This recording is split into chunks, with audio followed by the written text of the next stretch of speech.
Hello everyone, Assalamu alaikum. This is Rubel Ridda from Rubel's English Store.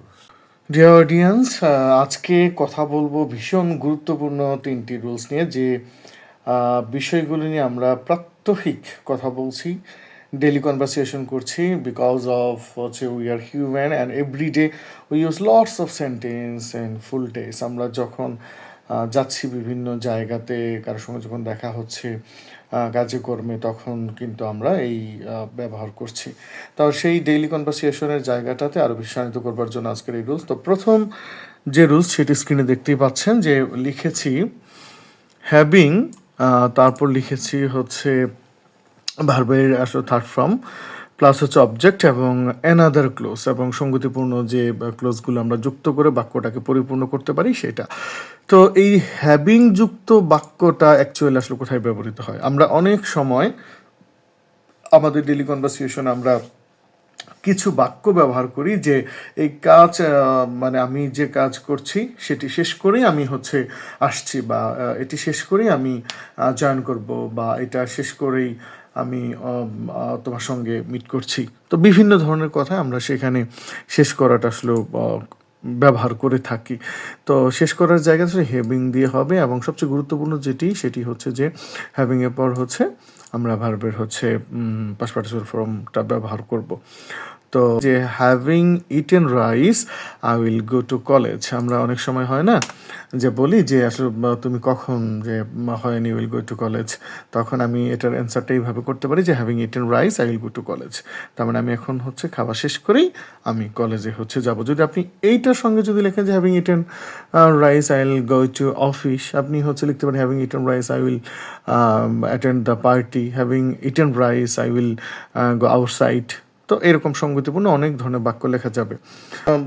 পরিষ্কার একটি বাক্য লিখেছি যে having taken bath I will say prayer, অর্থাৎ আমি গোসল সেরে আমি হচ্ছে সে প্রেয়ার, নামাজ আদায় করব।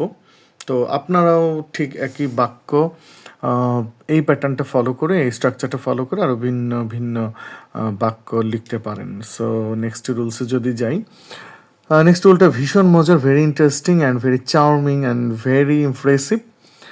ইচ্ছে করছে। তো আমরা যারা বাঙালি, আমাদের আসলে সব কাজে ইচ্ছে করে। তো সেই ইচ্ছে করার জায়গা থেকেই আমরা যদি ইংরেজিতে বলতে তাহলে সেক্ষেত্রে হয়েছে ফিল লাইক। তাহলে আপনি ইচ্ছে করছে কোনো বাক্য, প্রথমে সাবজেক্ট ব্যবহার করুন, তারপর ফিল লাইক এর সঙ্গে যুক্ত করুন হচ্ছে ভার্বের সঙ্গে আইনজি যুক্ত করুন, তাহলে ইচ্ছে করছে এটা বোঝা যাবে। কী ইচ্ছে করছে? আমার খেতে ইচ্ছে করছে, আমার গান শুনতে ইচ্ছে করছে, আমার মিউজিক শুনতে ইচ্ছে করছে, মুভি দেখতে ইচ্ছে করছে, বা যারা একটু খেতে ভালোবাসেন তাদের যদি স্পেশাল কোনো কিছু বা মানে খেতে ইচ্ছে করে, সেক্ষেত্রে ফিল লাইকের জায়গাটা বলতে পারে যে I feel like taking tea, তার মানে চা পান করতে ইচ্ছে করছে। I feel like taking tea. তো আপনি যদি এখন কফি খেতে ইচ্ছে করে তাহলে লিখবেন I feel like taking coffee, বা আপনার সমোসা খেতে ইচ্ছে করছে, বা হচ্ছে কাচ্চি বিরিয়ানি যদি খেতে চান, I feel like taking kacchi biryani. তো পরের যে বাক্যটা সেটি লিখেছি যে I feel like going to office, আমার এখন অফিসে যেতে ইচ্ছে করছে। যদি আসলে অফিসে যেতে খুব বেশি ইচ্ছে করে না, তারপরেও তা আমরা এটা হচ্ছে লিখেছি। তারপর অফিসে যেতে ইচ্ছে না করে তাহলে হচ্ছে আপনি যাবেন না। তো আপনার যেটা ফিল লাইকের জায়গাতে আনার প্রয়োজন নাই, সেক্ষেত্রে নেগেটিভ একটা ওয়ার্ড ইউজ করে দিয়ে আপনি হচ্ছে এটা লিখতে পারেন। তাহলে কোথায় যেতে ইচ্ছে করছে? পার্কে, স্টেশনে, ঢাকা, বা কোনো বাংলাদেশের স্পেশাল কোনো জায়গায়, সেটি আপনি একটু মেনশন করে লিখে দিন নিচে। 3 নম্বর যে বাক্যটা লিখেছে I feel like getting wet in the rain. Of what a fabulous sentence is this.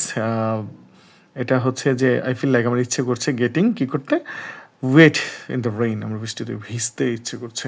তো বৃষ্টিতে যাদের ভিজতে ইচ্ছে করে তারা এই ধরনের বাক্য ব্যবহার করতে পারেন। কার কার ইচ্ছে করছে সেটি জানাতেও পারেন। এবং সর্বশেষ বাক্যতে যদি আমি যাই, বাক্যের আগে অবশ্যই রুলসটা দেখব। দুটো রুলস ইতিমধ্যে কথা বলেছি। ফাইনাল যে রুলসটা সেটা হচ্ছে হাউ ডিয়ার, সাবজেক্ট প্লাস হচ্ছে ভার্বের প্রেজেন্ট ফর্ম। আমরা তো অনেকেই বলে থাকি যে সাহস কত তোমার, হ্যাঁ তুমি আমার সামনে এইভাবে কথা বলো, তোমার কি করে সাহস হয় ওদিকে যাওয়ার, এত সাহস থেকে পেলে, তাহলে হাউ ডিয়ার। তাহলে হাউ ডিয়ার দিয়ে আমি প্রথম যে বাক্যটা লিখেছি দেখুন, যে how dare you speak before my nose, আমার একেবারে নাকের ডগার, আমার সামনে হ্যাঁ দাঁড়িয়ে এগুলো বলার সাহস কিভাবে পাও, how dare speak before my nose. Nose nose মানে কি, নাক, একেবারে মুখের সামনে, নাকের সামনে। তাহলে হাউ ডিয়ারটা ব্যবহার করবো। তারপরে আমি পরের যে বাক্য লিখেছি, how dare wish something in front of me, আমার সম্মুখে থেকে তুমি কিভাবে এগুলো হচ্ছে বলো।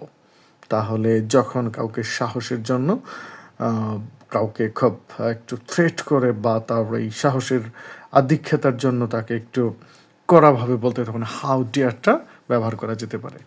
So already we have discussed 3 important rules, and each and every rules are very important. If you want to be a good speaker, obviously you need to follow this type of rules, and hope that you will continue on my Facebook and YouTube page. Thank you so much for being watching me and obviously with me. Thank you so much. Assalamu alaikum.